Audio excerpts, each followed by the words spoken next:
আপনারা সিলেটের ঘটনা শুনেছেন, আপনাদের শ্রদ্ধেয় শেখ আব্দুর রাজ্জাক বিন ইউসুফ। ওনাকে যখন সিলেটে তার গাড়িতে যখন চারিদিক থেকে মানুষ হত্যা করার উদ্দেশ্যে, হত্যা চেষ্টায়, স্পষ্টরূপে এটা হত্যা চেষ্টায় তো কোনো সন্দেহ নাই, কেননা তার কলার ধরে গাড়ি থেকে বের করে গাড়ির বাইরে তাকে মারার প্ল্যান, বাঁশ দিয়ে কাঠ দিয়ে গাড়ির বাইরে মারবে। কিন্তু ভাগ্যক্রমে উনি গাড়ির ভিতরে চলে গেছেন, আর ভিতরে যিনি ছিলেন উনি আবার ওনাকে আর এক পাশে করে দিয়ে তিনি ডান পাশে চলে এসেছেন। তো দুই দিক থেকে আল্লাহ সুবহানাহু ওয়া তাআলা তাকে বাঁচিয়ে নিয়েছেন।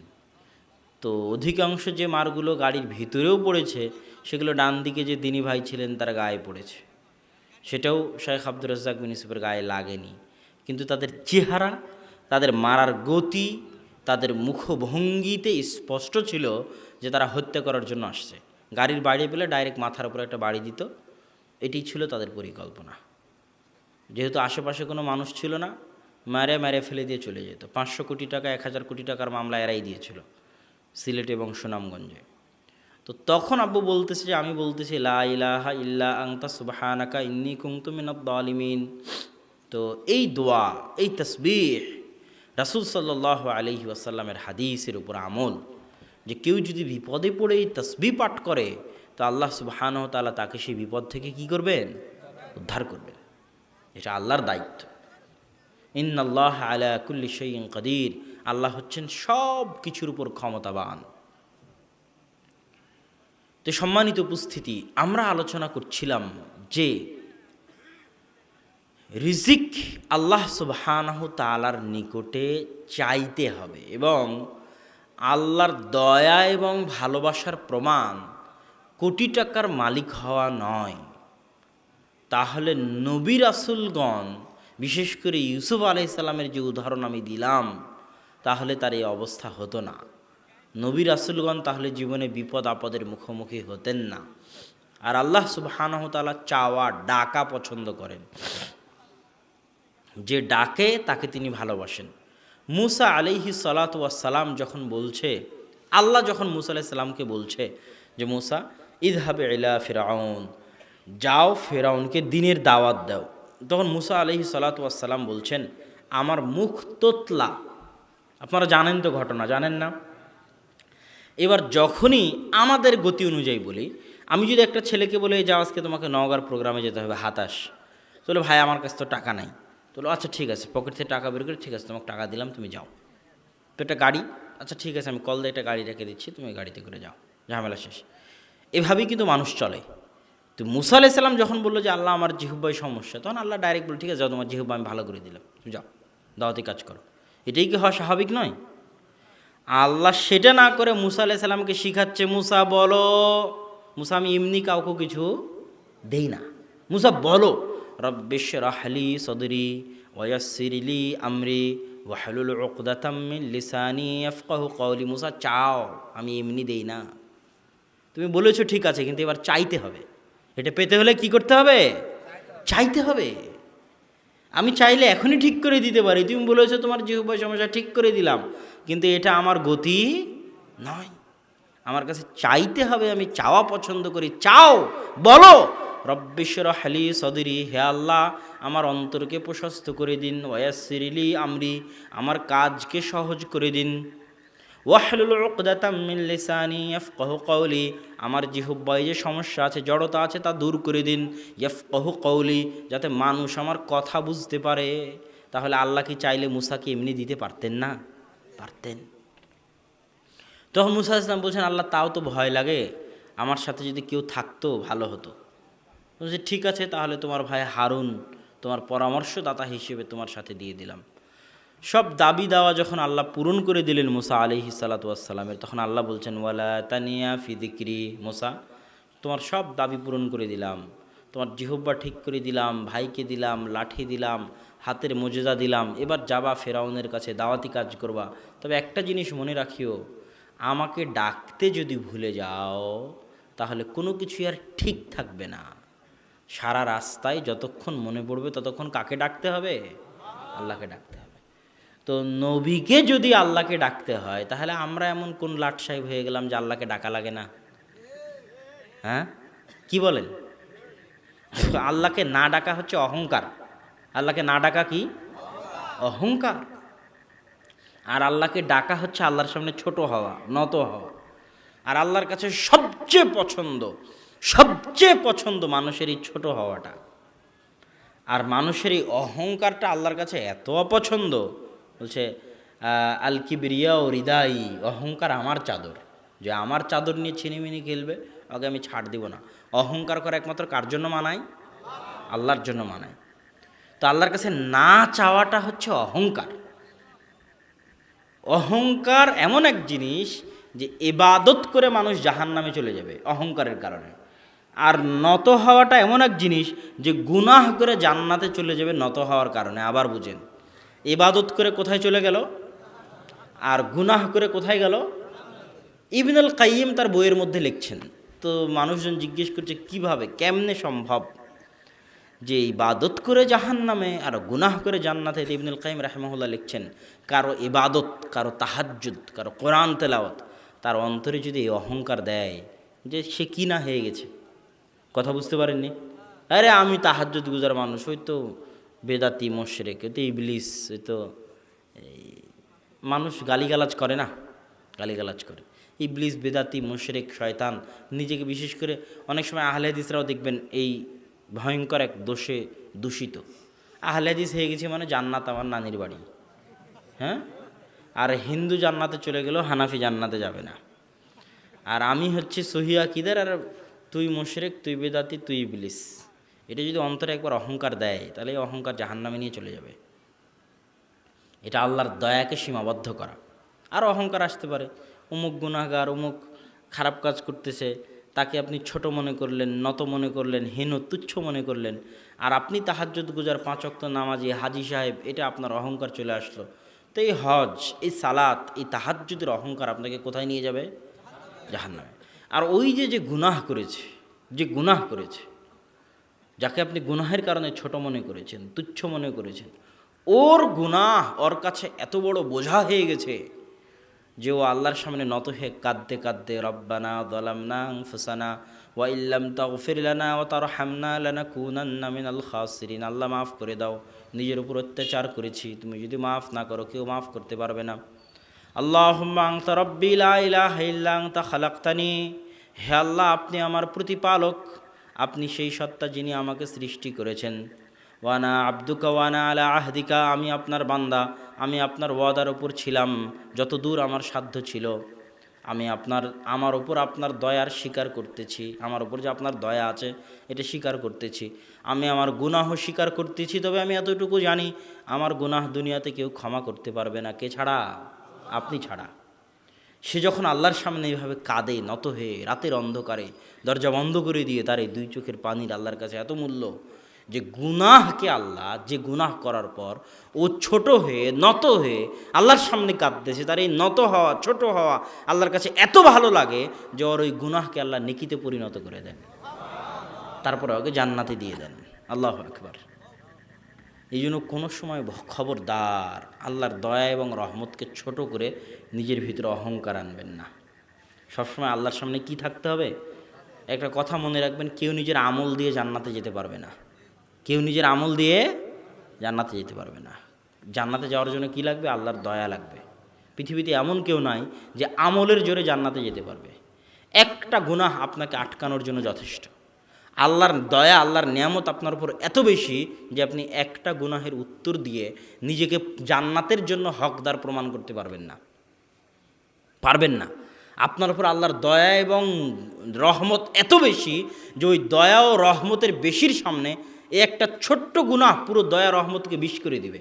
ওই একটা ছোট্ট গুনাহের উত্তর দিয়ে আপনি জান্নাতের হকদার নিজেকে বানাতে পারবেন না যদি আল্লাহ জিজ্ঞেস করে। আল্লাহর দয়া যে আল্লাহ জিজ্ঞেস করবেন না, আল্লাহর দয়া যে আল্লাহ ক্ষমা করে দিবেন, আল্লাহর রহমত যে আল্লাহ আপনাকে আটকাবেন না, এই দয়া, এই রহমত, এই না আটকানোর কারণে আপনি জান্নাতে চলে যাবেন।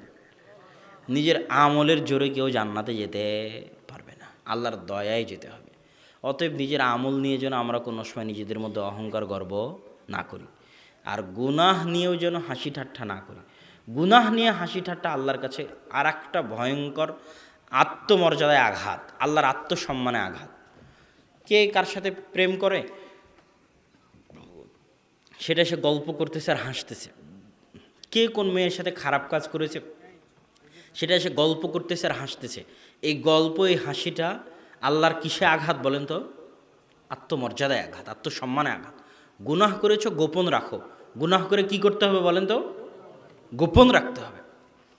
এক বক্তা বক্তব্যের মধ্যে বলতেছে, এই যুবক, তোমরা কে কে প্রেম করো সবাই হাত উঠাও। কথা বুঝতে পারেননি?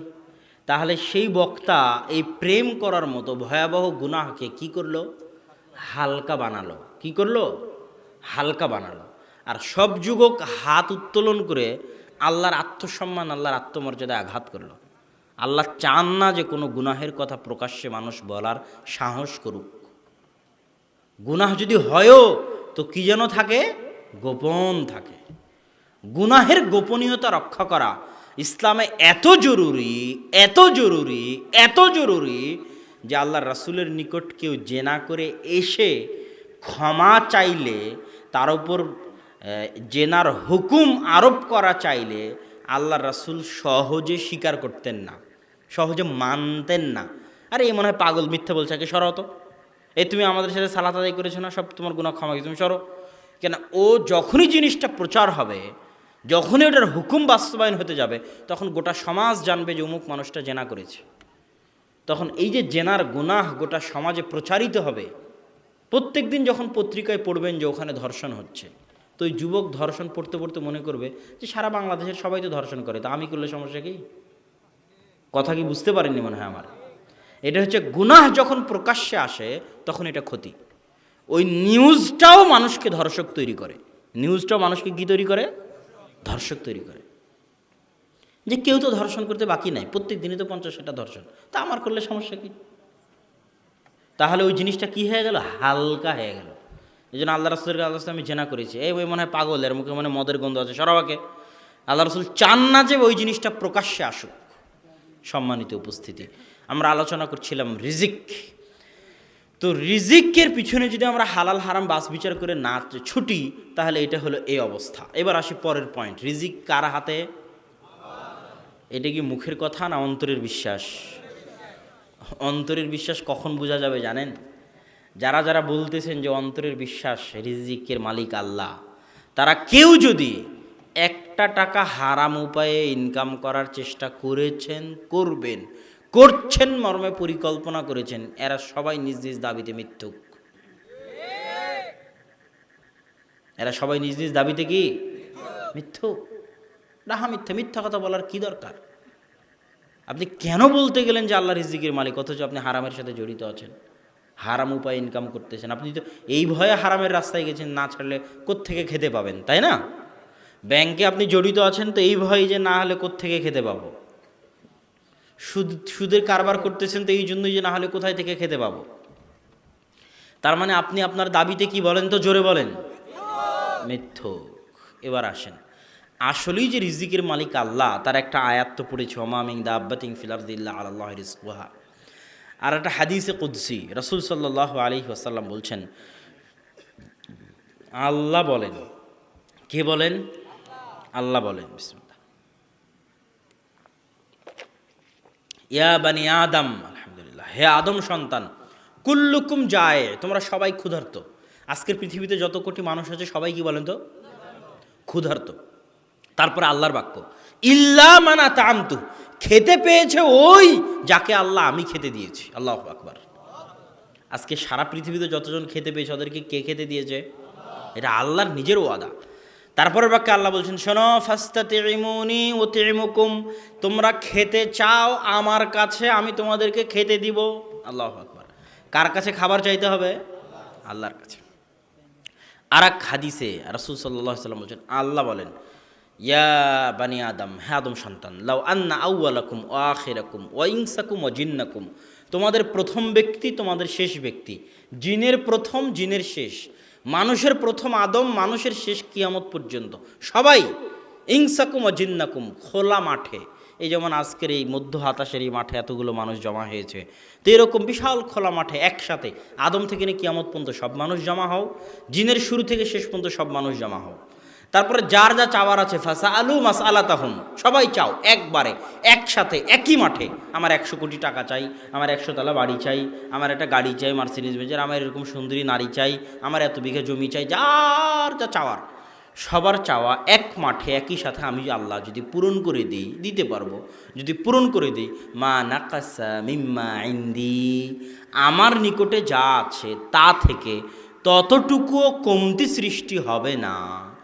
যতটুকু একটা সুঁই সমুদ্রে ডুবানোর পর সুঁই উঠিয়ে নিলে সুঁইয়ের সাথে লেগে থাকা পানির জন্য সমুদ্রের পানিতে যতটুকু কমতি সৃষ্টি হয়, সারা পৃথিবীর সব মানুষকে আদম থেকে নিয়ে কিয়ামত পর্যন্ত সব জিনকে এক মাঠে একসাথে যে যা চাইলো তাকে তা দিয়ে দেওয়ার পর আমার নিকটে যা আছে তা থেকে ততটুকুও কমতি সৃষ্টি হবে না। তাহলে আসল ধনী কে? এই জন্য আল্লাহ কোরআনে বলেছে আনতুমুল ফুকারা। মুফতি কাজী ইব্রাহিম সাহেব এক বক্তব্যে বলেছিলেন, যদিও ওনার কিছু কিছু বক্তব্যের সাথে আমাদের মতভেদ আছে, যে আমি ফইননি, তুই ফইননি, তোর বাপ ফইননি, তোর মা ফইননি, উনি এক বক্তব্যে বলেছিলেন। তো এটা মূলত কোরআনের এই আয়াতের অনুবাদ। আল্লাহ বলেছেন আনতুমুল ফুকারা, তোমরা সবাই কি ফকির। আসল ধনী কে? আল্লাহ সুবহানাহু ওয়া তাআলা। তো এখন একজন এমপি যদি কোটি টাকার মালিক হয়, একটা মন্ত্রী যদি কোটি টাকার মালিক হয়, তো ওই মন্ত্রী এমপির সন্তান কি টাকার ভয় করবে? মানুষ বলে না, আরে ওর বাপের টাকা আছে, ওর কি চিন্তা, বলে না, ওর বাপের জমি আছে, ওর কি চিন্তা। তো এখন যার বাপের টাকা আছে তার যদি চিন্তা না থাকে, তো যার রব আল গানি, সব ধনীর ধনী, সব ধনী তো ফকির, আসল ধনী কে? আল্লাহ। তো যার রব আসল ধনী, সব দুনিয়াতে সবই তো ফকির। তো যে আল্লাহর 100তে 100 বান্দা, 100তে 100 গোলাম, যার রব আসল ধনী, তার কি রিজিকের ভয় থাকতে পারে? পারে না। যে আব্দুল গনি, আব্দুর রাজ্জাক, রিজিক দাতার বান্দা যে, গনির বান্দা যে, আসল ধনীর বান্দা যে, সে রুজির ভয় করতে পারে না। রুজির ভয় যদি তার অন্তরে থাকে, তাহলে এখনও সে 100তে 100 গনির বান্দা নয়, এখনও সে 100তে 100 রাজ্জাকের বান্দা নয়। এখনও তার অন্তরে অন্য কোনো কিছুর দাসত্ব আছে, পূর্ণ আল্লাহর দাসত্ব সে এখনও বরণ করতে পারেনি। তার অন্তর পূর্ণরূপে এখনও আল্লাহর সামনে স্যালেন্ডার, মাথা নত করতে পারেনি। ইসলাম মানে স্যালেন্ডার করা, আল্লাহর সামনে পরিপূর্ণ নিজেকে সঁপে দেওয়া, এটা এখনও তার অন্তর পারেনি। সম্মানিত উপস্থিতি, রিজিকের মালিক যে আল্লাহ সুবহানাহু তাআলা, এবং রিজিক যে আমার আপনার হাতে নাই তার আর একটা দলিল আব্দুল্লাহ বিন মাসউদ রাদিয়াল্লাহু তাআলা আনহু থেকে বর্ণিত। তিনি বলেন, রাসূল সাল্লাল্লাহু আলাইহি ওয়াসাল্লাম বলছেন, কুল্লু নাফসিন লা তামুতু হাত্তা তুস্তাওফা রিজকুহা। দুনিয়ার বুকে এমন কোনো আত্মা নেই যে আত্মা মারা যাবে অথচ তার রিজিক পূর্ণ হয়নি। রিজিক পূর্ণ না করে কোনো আত্মা দুনিয়া থেকে বিদায় নিবে না। তো এখন দুনিয়াতে কি কেউ চিরস্থায়ী না? কেউ না, সবাই মারা যাবে, মারা যাবে। তো সবাই যখন মারা যাবে, তো সবার রিজিক কি হতে হবে? পূর্ণ হতে হবে। তাহলে আপনার মৃত্যু আপনাকে যেভাবে ধরতে চাচ্ছে, আপনার রিজিক কিন্তু ওভাবে আপনার পিছনে দৌড়াচ্ছে। কেন? রিজিক পূর্ণ না হলে তো আপনি মারা যাবেন না, এখন আপনাকে মরতে তো হবে। তো মরতে হলে তো রিজিক শেষ করতে হবে। তো রিজিক শেষ করতে হলে তো রিজিককে আপনার কাছে আসা লাগবে। তো রিজিক ওইভাবে আপনার পিছনে দৌড়াচ্ছে যেভাবে আপনার পিছনে কি দৌড়াচ্ছে বলেন তো? আপনার মৃত্যু। এবার আসেন, রিজিক যখন আল্লাহর হাতে, তাহলে ঘরে বসে কেন রিজিক পাবো না? আমি আপনাদের অধৈর্যের কারণ হব না, আমরা বসে থাকি, উঠে না যাই। তো রিজিক যখন আল্লাহর হাতে, তো ঘরে বসে কেন রিজিক পাবো না? এটা কি প্রশ্ন করে না মানুষ? প্রশ্ন করে। দেখেন, আল্লাহ সুবহানাহু ওয়া তাআলা কোরআন মাজিদে বলছে, হুয়াল্লাযী জাআলা লাকুমুল আরদা যালুলান ফামশু ফি মানাকিবিহা ওয়া কুলু মির রিজকিহি। তিনি সেই সত্তা যিনি কি করেছেন? জমিনকে তোমাদের জন্য অধীনস্থ করে দিয়েছেন। কেন? যাতে তোমরা এই জমিন থেকে রিজিক অন্বেষণ করতে পারো। আর এক আয়াতে আল্লাহ সুবহানাহু ওয়া তাআলা বলছেন, ফাইদা কুদিয়াতিস সালাত ফান্তাশিরু ফিল আরজ। যখন সালাত শেষ হয়ে যায়, তখন তোমরা ঘরে শুয়ে থাকিও না, জমিনে ছড়িয়ে পড়ো। কেন জমিনে ছড়িয়ে পড়ো? জমিনের প্রতি ইঞ্চি মাটিতে আল্লাহর দয়া আছে, আল্লাহর বরকত আছে। আল্লাহু আকবার। এই একটা ইঞ্চি জায়গায় একটা ধান ফেললে ধানের গাছ হবে না? ও তাহলে ওই একটা ইঞ্চিতে কি আল্লাহর দয়া নাই? দয়া আছে। প্রত্যেকটা ইঞ্চি জায়গায় আল্লাহর দয়া আছে। তো এখন যে ঘরে শুয়ে আছে, রিজিকের জন্য বের হচ্ছে না, সে এমন কোন লাট সাহেব যে সে আল্লাহর দয়ার মুখাপেক্ষী নয়? কথা মনে হয় বুঝতে পারেনি। যে রিজিকের জন্য বের না হয়ে যে রিক্সাওয়ালা ঘরে শুয়ে আছে, ও এমন কোন লাট সাহেব যে আল্লাহর দয়ার মুখাপেক্ষী নয়? দাউদ আলাইহিসসালাম তো কোটি টাকার মালিক, লাখ টাকার মালিক, বিশাল ক্ষমতার মালিক। আসমান থেকে বৃষ্টি বর্ষণ হচ্ছে স্বর্ণের, গোসল বাদ দিয়ে স্বর্ণ কুড়াতে গেছে। কি দরকার দাউদের স্বর্ণ কুড়ানোর? দাউদ বলছে, শোনো, আমি যদি দাউদের মর্মার্থ, ভাষার মর্মার্থ, সারা পৃথিবীর সব সম্পত্তির মালিক যদি আমি হয়ে যাই, তবু আমি আল্লাহর দয়ার মুখাপেক্ষী। আরও একটা স্বর্ণ আল্লাহর দয়া, তাই ওটা কুড়াতে গেছি আল্লাহর দয়া মনে করে। আল্লাহু আকবার। আপনার ভিতরেই জাজবা থাকতে হবে। আপনি কোটি টাকার মালিক হলো, লাখ টাকার মালিক হলো, ঘরে বসে থাকতে পাবেন না। ঘরে বসে থাকা মানে আল্লাহর দয়ার সামনে নিজেকে লাট সাহেব দেখানো। কিসের কোটি টাকার মালিক আপনি? কোটি টাকার মালিক হলো ঘর থেকে বেরোতে হবে রিজিকের নেশায়, রিজিকের অন্বেষণে। 1 টাকা যদি সারা পৃথিবীতে কোথাও বের করা যায়, হালাল পন্থায় ইনকাম করা যাবে 1 টাকা, ওই 1 টাকার পিছনে ছুটতে হবে। এটা ইবাদত, এটা আল্লাহর দয়ার পিছনে ছুটা, এটা আল্লাহর রহমতের পিছনে ছোটা। ও 1 টাকা আল্লাহর দয়া। যে রিক্সাওয়ালা হাতাশ বাজারে দাঁড়িয়ে আছে, দাঁড়িয়ে থাকার পর আপনি গিয়ে বলবেন চলেন সদরে যাব, হাঁপা নিয়ে যাব, ও বলবে আজকে আমার যা ইনকাম করার হয়ে গেছে, আজ আর করবো না। তো ও জীবনে কোনো দিন ধনী হতে পারবে? ও কোনো দিন ধনী হতে পারবে না।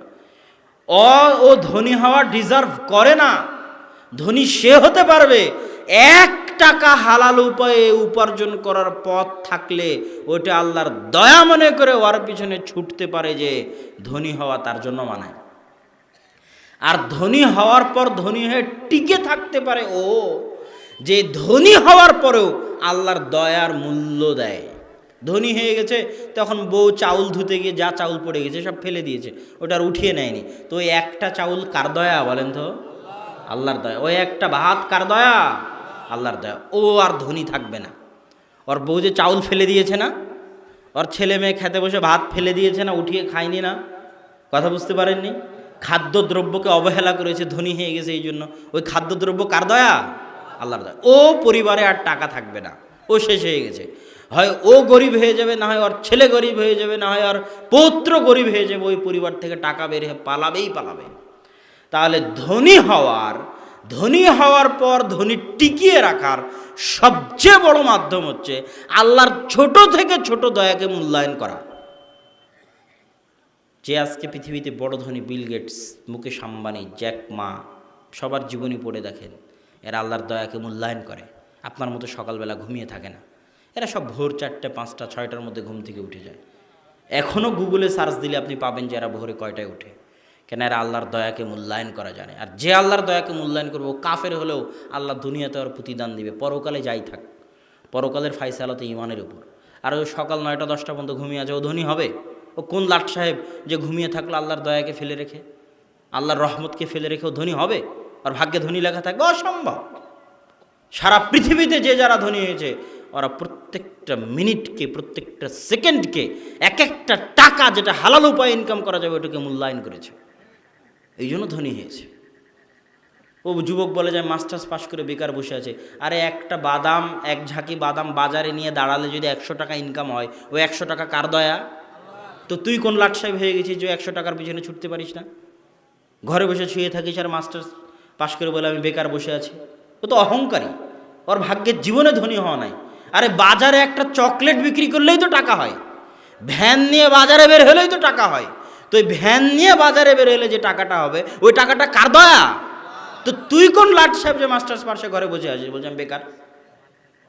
দেখ, এইরকম শত হাজারো যুবকের যারা আল্লাহর দয়া, আল্লাহর রহমতকে মূল্যায়ন না করে নিজের অন্তরে অহংকার লালন করে।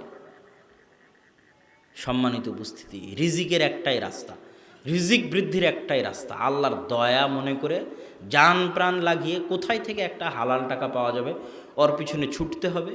আর যখন টাকা চলে এসেছে, তখন একটা ভাতকেও অবমূল্যায়ন করা যাবে না। একটা ভাতকেও, রাসূল সাল্লাল্লাহু আলাইহি ওয়াসাল্লামের নির্দেশ, শোনো, তোমাদের প্লেট থেকে যদি একটা ভাত পড়ে যায়, তো ওই ভাতের ময়লা দূরে ধুয়ে ফেলে তোমরা খাও, হাত চেটে তোমরা খাও, প্লেট চেটে তোমরা খাও। কেন? তোমরা জানো না কোনটাতে বরকত আছে। আর যদি ছেড়ে দাও, তাহলে এটা কার জন্য ছাড়া হবে? শয়তানের জন্য ছাড়া হবে। আর যেখানে শয়তান ওখানে বরকত থাকবে না। রিজিকের বক্তব্যের একটা মূল অংশ হচ্ছে বরকত শয়তান আল্লাহ, বরকত শয়তান আল্লাহ ফেরেশতা। যেখানে শয়তান ওখানে বরকত নাই, যেখানে আল্লাহ আছে ওখানে ফেরেশতা আছে, যেখানে ফেরেশতা আছে ওখানে বরকত আছে। যে বাড়িতে শয়তান আছে ওই বাড়িতে বরকত থাকবে? বাড়িতে ঢোকার সময় আজকে যারা উপস্থিত আছেন, যদি ধনী হতে চান, যদি টাকা হালাল উপায়ে ইনকাম করতে চান, বাড়িতে বরকত চান, বাড়িতে ঢোকার সময় যদি না বলেন আসসালামু আলাইকুম ওয়া রাহমাতুল্লাহ। আসসালাম হচ্ছে আল্লাহর নাম। সালাম কার নাম? আল্লাহর নাম। শান্তি, সালাম আল্লাহর নাম, সকল শান্তির উৎস আল্লাহ। বাড়িতে ঢোকার সময় যে আল্লাহর নাম নেয় না, যে সালাম উচ্চারণ করে না, ইবলিস বলে এই বাড়ি তোমাদের থাকার জায়গা, এই বাড়ি তোমাদের খাওয়ার জায়গা। আর যেই বাড়ি শয়তানের থাকার জায়গা, শয়তানের খাওয়ার জায়গা, ওই বাড়ির টাকা পয়সায় বরকত হতে পারে না, অসম্ভব। খাবার খাওয়ার সময় আপনার স্ত্রী বিসমিল্লাহ বলে খাওয়াবে না, আপনার ছেলেরা বিসমিল্লাহ বলে খাবে না, তাহলে ওর সাথে কে খাবে? ইয়াকুলু মাআহু শাইতান। আর যেখানে শয়তান খাবে ওখানে বরকত থাকবে? থাকবে না। সম্মানিত উপস্থিতি, আর সব বরকত এগুলো গেলে শয়তান যেখানে বরকত নাই ওখানে। সব বরকত কোথায় থেকে আসে? যেখানে আল্লাহর নাম আছে, যেখানে আল্লাহর বাণী কোরআন আছে, যেখানে আল্লাহর নাম আছে আর যেখানে আল্লাহর বাণী কি আছে, ওখানে কি আছে বলেন তো? বরকত আছে। আল্লাহর নাম মানে বিসমিল্লাহ, বিসমিল্লাহ বলে খাও বরকত, বিসমিল্লাহ বলে স্ত্রী সহবাস করো সন্তান বরকতময়। আল্লাহর নাম নিয়ে যা করবে, বিসমিল্লাহ বলে জবাই করো পশু হালাল। আল্লাহর নামের এত গুরুত্ব, এত পাওয়ার। বিসমিল্লাহ বলে বলো বিসমিল্লাহিল্লাযী লা ইয়াদুররু মা ইসমিহি শাইউন ফিল আরদি ওয়ালা ফিস সামা ওয়া হুয়াস সামিউল আলিম। ওই আল্লাহর নাম নিয়ে দিন শুরু করছি, যে আল্লাহর নামের এত শক্তি, এত ক্ষমতা, এত পাওয়ার, যে আল্লাহর নাম থাকলে লা ইয়াদুররু মা ইসমিহি, যার নাম থাকলে আসমানে এমন কোনো শক্তি নাই, জমিনে এমন কোনো শক্তি নাই, যে আল্লাহর নাম থাকলে আসমানে এবং জমিনে এমন কোনো শক্তি নাই যে আমার শরীরে সমপরিমাণ ক্ষতি করতে পারে। ওয়া হুয়াস সামিউল আলিম, তিনি সব কিছু শুনছেন এবং দেখছেন। এটা আল্লাহর নামের পাওয়ার। কিসের পাওয়ার বলেন তো? নামের। যেখানে আল্লাহর নাম আছে ওখানে বরকত আছে। আর যে বাড়িতে কোরআন তেলাওয়াত করা হবে এটা আল্লাহর বাণীর পাওয়ার, কালামুল্লাহ, আল্লাহর কালামের পাওয়ার। যে বাড়িতে কোরআন তেলাওয়াত হয় না ওই বাড়ি অন্ধকার কবরের মতো। যার জীবনে কোরআন নাই ওর জীবন পশু প্রাণীর মতো, কুকুর শ্রীগালের মতো। আল্লাহ যেন কাউকে কোরআন না শিখে মৃত্যু দান না করে, আমিন। আপনার কোনো মুসলমানের সন্তান যেন কোরআন না শিখে বড় না হয়, আমিন। কোরআনবিহীন জীবন অন্ধকার জীবন, বরকতবিহীন জীবন, পশু প্রাণীর জীবন।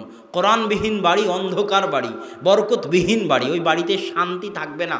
কোটি টাকার মালিক হলেও বাড়িতে শান্তি থাকবে না যদি কি না থাকে, কোরআন না থাকে। কোরআন বাড়িতে বরকত এবং রহমতের বাড়িধারা বর্ষণ করবে। বাড়িতে কোরআন নাই, যত টাকার মালিক হন শান্তি থাকবে না। স্বামী স্ত্রী মিল নাই, ছেলে মেয়ে মিল নাই, বাপ মায়ে মিল নাই, ভালোবাসা মহব্বত নাই, মারামারি গণ্ডগোল, রাত্রে ঘুম নাই, টেনশন, চাপ, সব কিছুর মূল উৎস হচ্ছে আপনার বাড়িতে বরকতের দরজা বন্ধ হয়ে গেছে। বরকতের দরজা উন্মুক্ত করতে চাইলে কি লাগবে? আল্লাহর নাম লাগবে আর আল্লাহর বাণী কোরআন লাগবে। সম্মানিত উপস্থিতি, রিজিক যদি আমরা বাড়াতে চাই, আলোচনা শেষের দিকে চলে এসেছে। রিজিক বাড়াতে চাইলে আর একটা বড় মাধ্যম রিজিক বাড়ানোর, যত মানুষের রিজিকের দায়িত্ব আপনি নেবেন আপনার টাকা তত বাড়বে। যত মানুষের রিজিকের দায়িত্ব আপনি নেবেন আপনার টাকা তত কি হবে? আপনি যখন একাই ছিলেন তো আপনার ভাগ্যে যা রিজিক লেখা আছে তা তো আপনার কাছে আসবে, আসবে না? আসবে। এবার একটা মেয়েকে বিয়ে করে আসলেন, ও তো বাড়ির বাহিরে কাজ করে না, স্কুলে যায় না, কলেজে যায় না, বাড়িতে থাকে, তো ওর ভাগ্যে কি রিজিক নাই? ওর রিজিক কার মাধ্যমে আসবে? আপনার মাধ্যমে আসবে।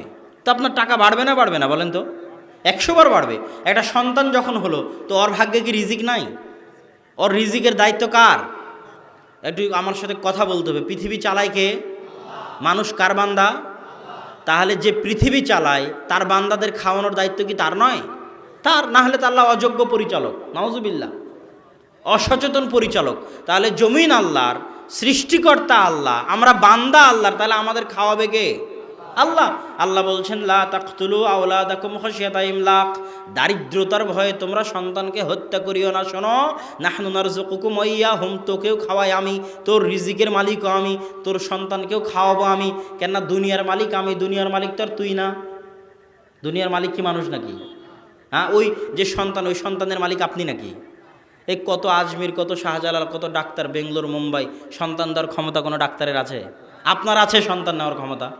আপনার আছে? আপনি যে বলেন সন্তান নিব না, আপনার আছে নাকি নেওয়ার ক্ষমতা যে বলেন নিবেন না? কথা বুঝতে পারেননি? আপনার তো ক্ষমতা নেই। ওর মালিক কে?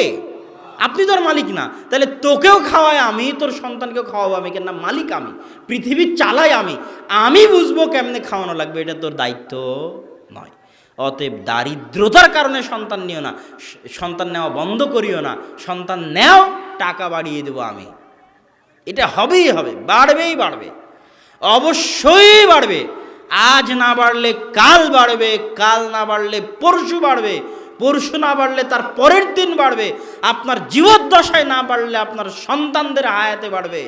সন্তান বেশি হলে রুজি রুটিতে বরকত হবেই হবে। সম্মানিত উপস্থিতি, আমি আমার বক্তব্যের শেষের দিকে চলে এসেছি। এক ব্যক্তি, দুই ভাই, তো এক ভাই বাহিরে কাজ করে, এক ভাই মসজিদে নববীতে পড়ে। তো ওই যে ভাই বাহিরে কাজ করে, ও আল্লাহ রাসূলকে এসে বলছে, আল্লাহ রাসূল, আমার ভাই মসজিদে নববীতে পড়ে, তো আর রিজিকও আমাকে বহন করতে হয়, আর রুজি রুটিও আমাকে চালাতে হয়, তো আপনি একটু যদি দয়া করে বলেন, ও যদি আমার সাথে কাজ করতো তাহলে আমার টাকা পয়সা সহজ হয়ে যেত। তখন আল্লাহ রাসূল বলেন, শোনো, লাআল্লাকা তুরযাকু বিহি, তুমি এখন যে টাকা পাচ্ছ, ওই টাকা তুমি পরিশ্রম করছো এই জন্য পাচ্ছ, এই কথা ভুল। তুমি তোমার এই ভাইয়ের রিজিকের দায়িত্ব পালন করছো, এই জন্য আল্লাহ তোমার টাকা পয়সায় বরকত দিয়েছে। আল্লাহু আকবার। আর এর দায়িত্ব তুমি যদি সরিয়ে নাও, তোমার টাকা পয়সা কমে যাবে, বাড়বে না। এটা পৃথিবীর নিয়ম। আল্লাহ সুবহানাহু ওয়া তাআলা আমাদেরকে তৌফিক দান করুক রিজিক বুঝার। মাইয়াত্তাকিল্লাহ, যে আল্লাহকে ভয় করবে, যে আল্লাহর উপর ভরসা করবে, আল্লাহ তার রিজিকের ব্যবস্থা করবেন এমন জায়গা থেকে যেখান থেকে ও কল্পনাও করতে পারবে না। আজকে সারা পৃথিবীর যত পশু পাখি, পাখপাখালি, পোকামাকড়, কীটপতঙ্গ, জীবজন্তু, জানোয়ার, গরু, মহিষ, বাঘ, ভাল্লুক, ছাগল, মাছ যত খাবার খেয়েছে, সারা পৃথিবীর সব মানুষ অত খাবার খায়নি আজকে। এটা পৃথিবীর পরিসংখ্যান। সারা পৃথিবীর সব মানুষ অত খাবার খায়নি। যত খাবার কারা খেয়েছে বলেন তো? পশু প্রাণী খেয়েছে। তো পশু প্রাণী কি কালকের খাবার জমা করে রাখে? তো পশু প্রাণীকে আজকে খাওয়ালো কে? আল্লাহ। যে আল্লাহ পশু প্রাণীকে খাওয়াতে পেরেছে, ওই আল্লাহ মানুষকেও খাওয়াতে পারবে। এই রিজিকের আলোচনা বিশাল লম্বা বিস্তর আলোচনা, আমাদের কাছে বই আছে রিজিকের উপর, যেই এই বক্তব্য দেওয়ার পরেই মূলত বইটা লেখা। আজকে স্টেজেও আপনারা পাবেন বইটা। তো অবশ্যই যাওয়ার সময় রিজিক বই, এবং কিছুই না পারলে অন্তত পক্ষে মাসিক আল ইতিসাম পত্রিকা, এই একটা পত্রিকার পিছনে কত গবেষক, কত লেখক, কত মুফতি, কত পরিশ্রম। আব্দুর রাজ্জাক বিন ইউসুফকে যখন সিলেটে হামলা করা হলো, তখন তিনি বক্তব্যে বললেন, আমাকে দাম দিতে হবে না, আমি দাম দেওয়ার কেউ নই, আমাকে ভালোবাসতে হবে না। যদি সত্যি আমাকে ভালোবাসতে চান, আমি জাতির জাতীয় সম্পদ নই, এই পত্রিকা জাতির জাতীয় সম্পদ, ওই জামিয়া সালাফিয়া জাতির জাতীয় সম্পদ। আমার জীবন মরণ এই পত্রিকা, আমার জীবন মরণ ওই জামিয়া সালাফিয়া। আপনি আমাকে ভালোবাসতে চান, আমাকে দাম দেওয়ার দরকার নাই, আমার এই পত্রিকাকে দাম দেন, আমার প্রতিষ্ঠানের জন্য দোয়া করেন। আমি জাতির কিছু নই, এগুলো জাতির জিনিস, এগুলোকে মূল্যায়ন করতে হবে জাতিকে।